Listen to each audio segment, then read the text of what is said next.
This is the Joe Mullins Show, celebrating the best place in the world to live, shop, work, and play. And now, your host, Joe Mullins. Hello, Florida. This is Joe Mullins of the Live, Work, Shop, Play Show, and welcome to the greatest state in the greatest country in the world. Our listeners all across the world, we want to tell you why Florida is the model state in the greatest country in the world. And today, I've got one of my very good friends and a listener and a good neighbor of mine, William Sanchez. William, thank you for joining the show today. Thank you very much for having me, Joe. I really appreciate the opportunity. You came on last year and we were talking about this little festival you were going to dabble around with and do, and you now are in part two. The festival didn't only go well, it went so well, it's now grown into something even larger. It was the Ormond Beach, Ormond Beach International Festival? Day Festival. They being the operative word. We no longer have that in our name. And today you're now in Daytona, and it's the International Festival in Daytona Beach. It's now grown into a much bigger festival. Tell us a little bit about last year and how it was and what people can expect this year. Well, last year, we represented close to 18 nations in food and dance and music and art.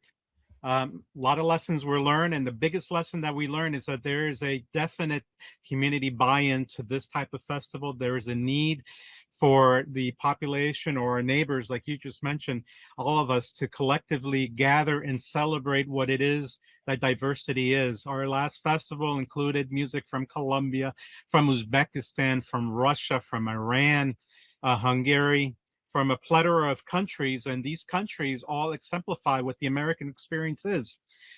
We grew the event from one day. We had close to 1,000 people at the Rockefeller Gardens at the Casements in Ormond Beach.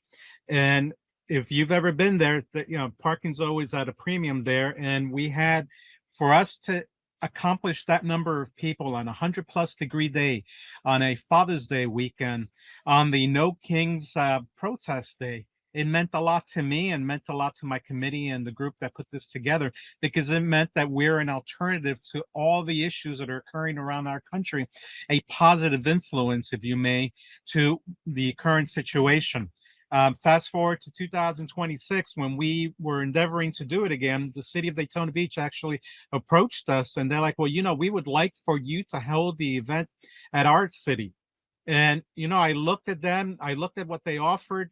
And at the end of the day, I mean, it from a business perspective, it made sense because they funded us, but also from a purely logistical perspective, we're now at a 7-acre island called Manatee Island off of Beach Street, opposite to the Brown and Brown building in downtown. And that's a 7.5-acre venue. It has an amphitheater that sits 800 people. It has space for a stage on the north side, and it allows us to really expand on the programming that we had the first time around. On top of that, we received 2 days of use of the event. I mean, we still paid, but they really they made it easy for us. They gave us carte blanche in terms of the ability to put on the show that we really wanted to put on at that facility. So, we really have grown by leaps and bounds. We expect close to 4,000 people, and this time around, there's a whole litany of new things that were added to the event. So I'm not sure how far you want me to go. If you want to discuss some of these things, let me know exactly how far I can go in one shot, because I can pretty much take up the entirety of the broadcasting time to talk about the festival. I'm very excited about where we are right now and how we've grown. My foundation, Cultural Awareness Fund, we've grown quite a bit as well, and we're endeavoring into curriculum. We now have software called chefkuchulu.com, and what it does, it teaches children K-5, mostly the audience that we're looking for, and it helps children learn about culture via cooking. And this application, what it does, it teaches STEM, primarily STEM, science, technology, maths, and so on. But on top of that, it teaches arts, because cooking is a culinary art, and it teaches culture because the one way that most Americans imbibe culture is through their food. Pizza, Chinese food, you name it, Greek, souvlaki, gyros. I mean, the list goes on, and most people don't realize how cultured the food is in our country. It comes from everywhere, every corner of the world. So we're endeavoring to really educate about diversity, one stomach at a time, one young tummy at a time, if you may.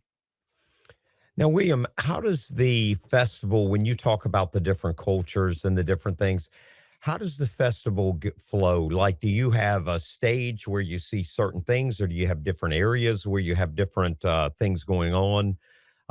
Like when I picture festivals, I picture 10 stages, and each stage kind of represents a different country. Now, you got a lot of different countries like Epcot has. So, do you have it? Correct. How does that work? How does it flow? Describe the Yeah, day. it's funny you mentioned Epcot because I'll get to that a little later, but we modeled something after what they did, and we're targeting that to the K through 5 young student segment as well at the park at the Manatee Island Festival we're holding. But the way we're separating is really quite simple. And two stages, one is larger than the other one. Unfortunately, they're both not equal, but what we're doing is we're separating them by type of genre. So I have a couple of people in my committee that are helping us put together a better show than last year. Everything is always an improvement of what we've done. We'll have flamenco, we'll have jazz. We even have a Hindi band that's playing. I forget the exact name of the genre, but it's like Hindi rock. So it's really Indian, very interesting music that most people haven't even heard of, and they'll get an opportunity to listen to it. We're not really endeavoring to separate it by continent or separating it by geography, if you may, but we're just trying to create a programming that flows so that people will be engaged for a longer period of time. And the idea is to get people to dance and experience the music and feel the music, because that's what culture is. You feel it, and the music is one of the ways of experiencing it. Now, some of the music and different cultural things you see, it's really entertaining. How do you get the talent, or how do you get the people to come out there and do that? Well, that's a great question. It's always difficult. But this time around, I've had luck. First time around, we had people that were committed. They liked the idea of the festival. Many of them volunteered their time. So I'm very grateful for that. A lot of them have volunteered again their time, which is important for a foundation like ours that is a not-for-profit. But further than that, I've been able to reach out to some of the consulate offices in Orlando and in Miami, and in particular, three of the nations, the Peruvian, the Colombian, and the Spanish consulates. They have sent entertainment to the event. So, and at no cost to us. So that's really helped. So we have two flamenco bands. We have a something called Carnaval, Orlando Carnival, which is a representation of what Carnival is in Barranquilla, which is a region of Colombia, a city of Colombia, rather. Very much like the carnivals in Brazil, but it has that Colombian feel to it. We've received, these aren't necessarily donations, but I guess you can call them donations, but they definitely are a community buy-in by virtue of having these acts come to us at no cost to us. On top of that, there are many bands out there that would like to promote themselves, and we're picking and choosing. We're picking bands that are indigenous, or rather ethnic, to the area that we're at. We're going to have also a lady by the name of Janilka Giusti, who is a local of Daytona Beach, and she is a Puerto Rican. She'll be back again this year singing Puerto Rican music and Caribbean fare. She's actually done very well. A little plug for her. She's actually in a reality show, very much like Survivor, but in the Puerto Rican version. And a lot of that happened after the first event. So I'm not saying that we had something to do with it, but we definitely are helping some of these acts and groups do better and get the exposure that they need. So it definitely is it's complementary. We're helping them, they're helping us. It's the way community is supposed to be. It's a unity by community. Well, you got its exposure, and the more people get exposure, me being a sports and entertainment agent, I always tell our talent, get as much exposure as you can. Good exposure. There's some bad out there too. Right. You want to be careful of. But for the most part, when you go out and perform and you're doing these shows, it's called training. You're training yourself, you're working, you're becoming stronger and better, and you're becoming able to interact with the crowd better than when you first started. So it's always good to have these festivals. Plus, like you said, it's good to bring the different countries together, the different things together. You can learn about them. You can see in today's media time, it seems like the media wants to make people who come from different countries be the enemy and be negative. So it's good to have festivals like this to come together and remember we're all the same. We're all pretty much similar. 100%. And the theme of this year's event, and I'm asked why, but I'll tell you, the theme is American exceptionalism, the spirit of 76. I get, I always say that, and people actually question and like, well, what does that have to do with an international festival and a crowd? And my answer is usually American exceptionalism isn't an accident.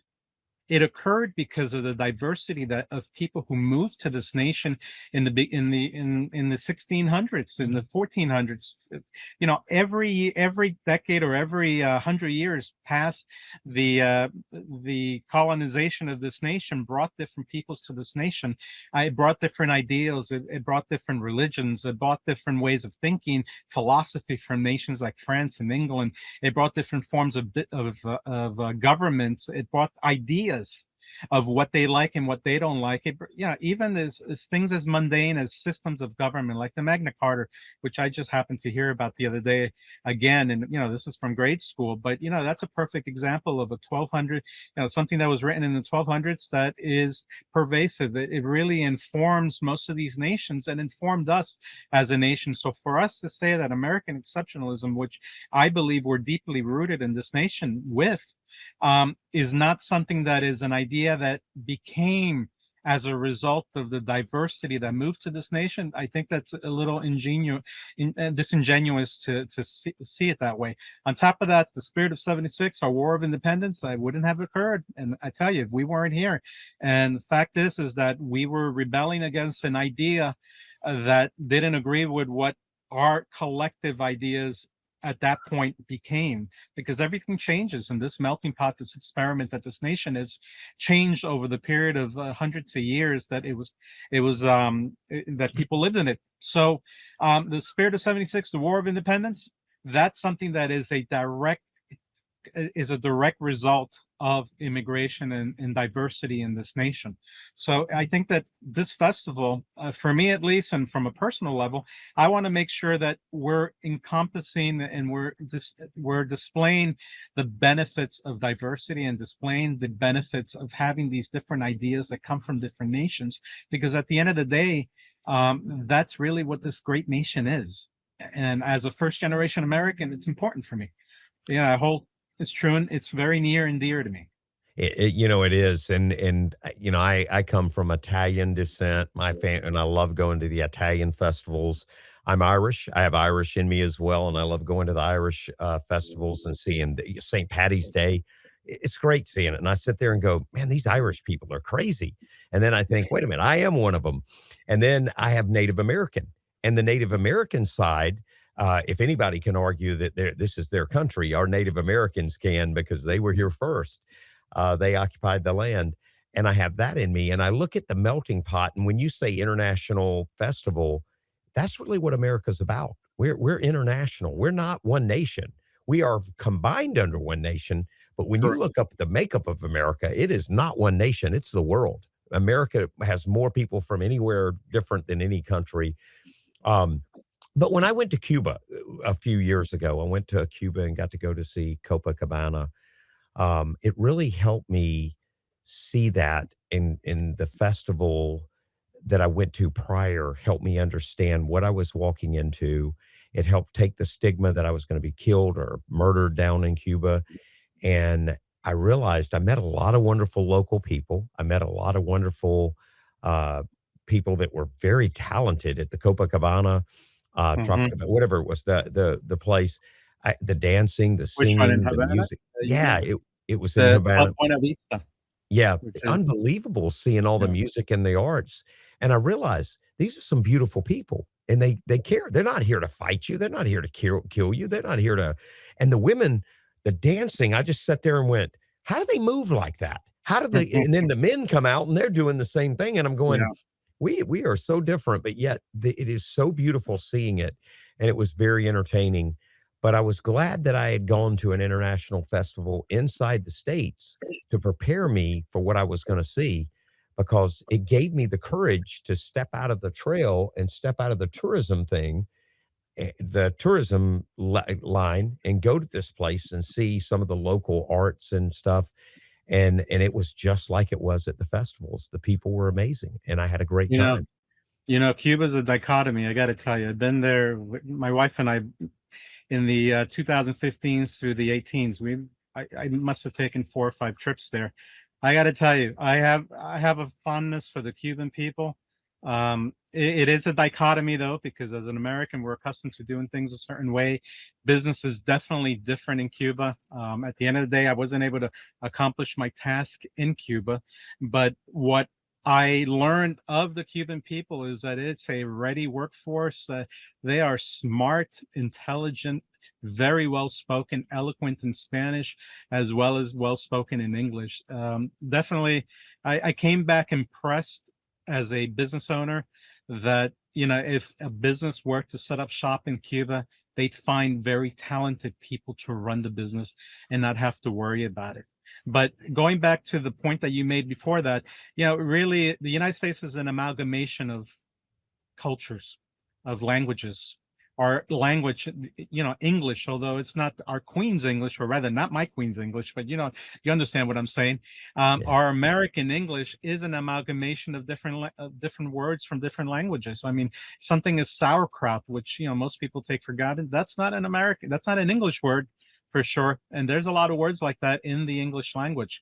So, I think that the point of our festival and our foundation, Cultural Awareness Fund, is to, I guess, at the end of the day, is to help people realize through critical thinking that there is more commonality than difference. That we have more in common with the people that we may find distasteful for one reason, or perhaps just not the same of us, and potentially bridge that gap for understanding, which is where Cultural Awareness Fund comes into play. And that's our motto. That's really our mission statement. We're trying to really reach the hearts and the minds, especially of the K-5, because I think that for us as an American population, we need to better educate our kids so that when they're Absolutely. older, they can have a well of information from where to inform their opinions. Because at the end of the day, an informed opinion is worth a lot more than just one made from the hip with no reasoning or any facts and backing it. Well, So that we're in a world where being different is bad. And the last decade, almost not decade, but the last 4 to 8 years, 4 to 6 years, we've been told, "Oh, you're different, and that's not good." Where you accept the difference, where you go, you know what, people are different, and it's okay, and you see the difference in them, and you realize, I like that. I kind of like the music and the arts and the entertainment, and I love the food. My God, I love the food. There's foods that some of these Latin American countries have that are unbelievable. I went back and said the other day, I went to a Brazilian restaurant, which a lot of guys know I love Fogo de Chao, one of the most amazing Brazilian restaurants. They did a Thanksgiving turkey, and I ate the turkey, and I looked at the guy and I said, "Damn, you've taken the turkey from us now too. You make the steak better than we can grill, and now you've taken the turkey." The turkey was amazing. The dressing was amazing. I enjoyed it, but I thought to myself, there is so much to learn if you keep yourself open, and these festivals are great for that. William, tell us the time, the date. Now, this is next weekend. The festival is going to be. Where's the location? What time do people come out? And is there any it's recommendations you have when they're there? Absolutely. The location is Manatee Island. It's off of Beach Street in Daytona Beach. Point of reference would be the landmark is the Brown and Brown high rise. Where the venue, which is a 7.5 acre island, it's opposite to the Brown and Brown building, and there'll be plenty of signs there. And crowd would be quite large. And we're going to have a lot of involvement from City of Daytona Beach Fire Department, as well as the sheriff. Volusia County will be there as well in some capacity. For the kiddies there, but it's going to be on May 16 and 17. Each day it starts at 11:30, it ends at 5:30, and there's several, there's interesting things. We're going to have a water slide there. That should be very neat. We're going to have a petting zoo. We'll have the fire engines there throughout the weekend. We're going to have Sheldon, the mascot from the Daytona Beach Tortugas. He's going to be there on top of everything else that's going on. And there'll be a lot of surprises. We're working on a flash mob that will go from one end of the island to the other end. So that should be very neat. And one of your colleagues, Frank Scott, will be on tasked there to MC the event as well. Hopefully, we'll be able to see you there as well. I love stuff like this and would love to be a part of it. It would be a lot of fun to I love food. So I love going and eating. So I do plan Oh, on we're gonna attending have there food. and being We there. have we have 27 actually, you know what? We've been getting a lot of registrations these last couple of days. So I think we're up to like 29 nations represented in food. Wow. So actually the Wow. number that I gave you is not even representative. I think we've actually breached 30. It is much bigger because last year we only breached 17. That's as high as our number went. But this year we're twice already what it was last year. So it portends to be a larger event. And this is May 16 and May May 17. 16th. May Saturday and 16th. Sunday.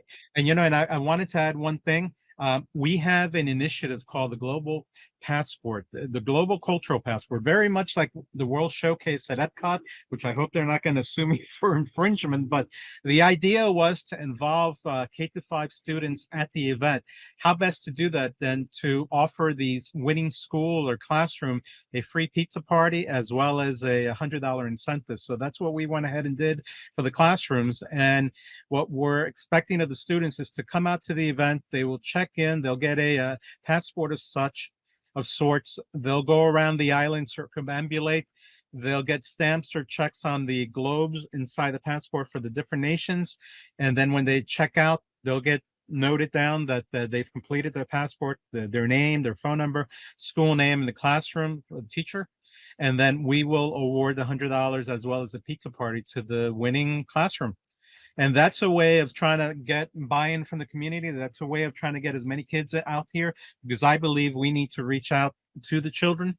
And it's a way of helping teachers because, history teachers need a lot of assistance at the moment, as in every moment in history. The way it's always been like that.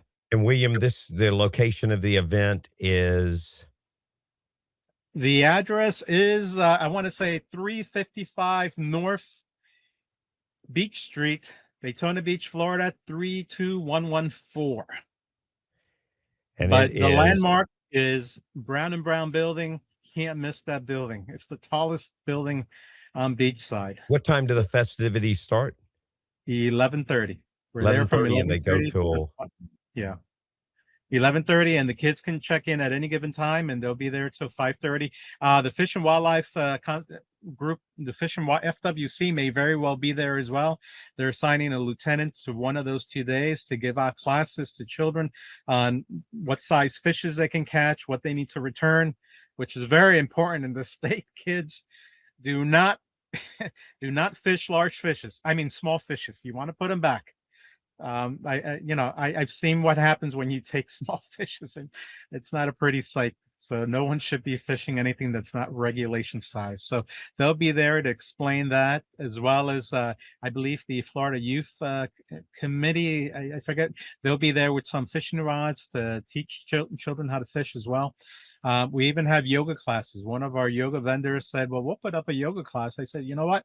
Anything that brings value to the festival, because it's more not, I mean, obviously food is an important component, but in my opinion, I think that what's more valuable is the activity. Come out, have fun, bring your lawn chairs, sit down, listen to music, eat your food by all means, but imbibe in all the activities. Have your kids go. If you want to take a yoga class, do a yoga class. Somebody else mentioned that they wanted to do a healing circle. She's also another yoga person, but just specializes in that. And she's Colombian, by the way. And I'm like, you know what? That sounds like a good idea. How about you do it? Just, we'll give you the space, you do it. What we've done as a foundation is that we're trying to set up a stage. So we provide foundations, like for instance, the Polish American Association, they're coming out, they're sending somebody. And what I said to them is, listen, we'll give you the space. We'll give you stage time. We'll give you tent space. You come out, you do whatever you want. We're not charging you. You want to sell. But what we want is to demonstrate, showcase your wares. We want to showcase who you are as a people, showcase your music and your culture and so on. We did that with German Association in Castleberry. They're coming out and doing the same thing. They're bringing out a maypole. So that should be very interesting. Most people have not seen a maypole, but they're quite interesting. I'm from New York City, and upstate New York in Tuxedo, we would have festivals, and I would always see that up there. They had German festivals, so that's quite a lot of fun. We have the Filipino American Association as well.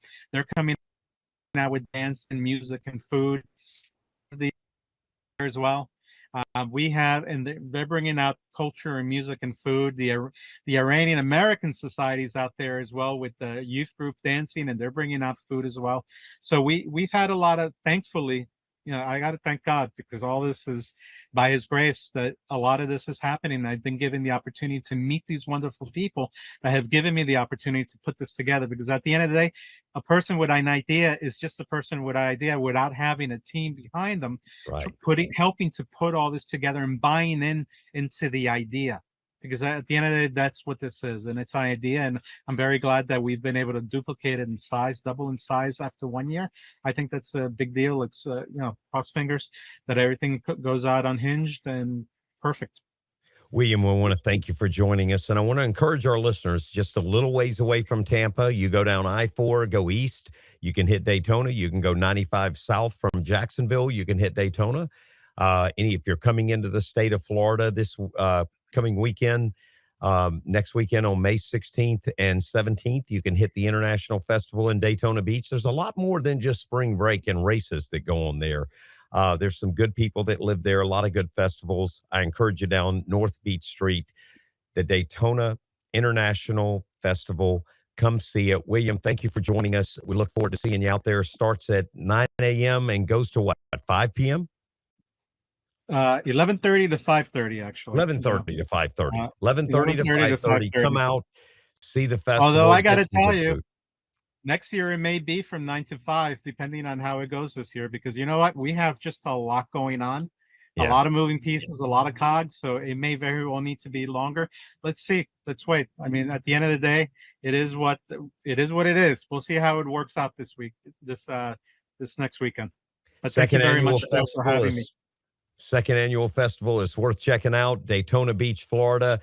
William, thank you for joining us. We look forward to having you on the show and talk more. And thank you for bringing together so many cultures to see so many different events and foods that our people in this state and across this country can experience, casting a new light, a better light on immigration and differences from different countries. Thank you and have a great weekend. Remember, live, work, shop, play. Florida is a big melting pot. A lot of people from all over this country, all over this world. We show you how to live together in synchrony. We show you how to work together, and we make Florida the greatest state to live, work, shop, play in the world. Thank you. Have a great weekend. Listen to us anytime on YouTube, The Joe Mullins Show, or Instagram, The Joe Mullins page. You can like and follow our page and see a lot of past shows, present and future shows updated. We've got the full version of this show that will be aired on both of those, YouTube and Instagram. Look forward to having you any weekend. And if you're interested in sponsoring with the show, we have some openings, and we look forward to promote you, your product, your service, and have you on air. Thank you. Have a great weekend. You've been listening to The Joe Mullins Show. Find out more and engage with Joe by visiting the website, themullinscompanies.com.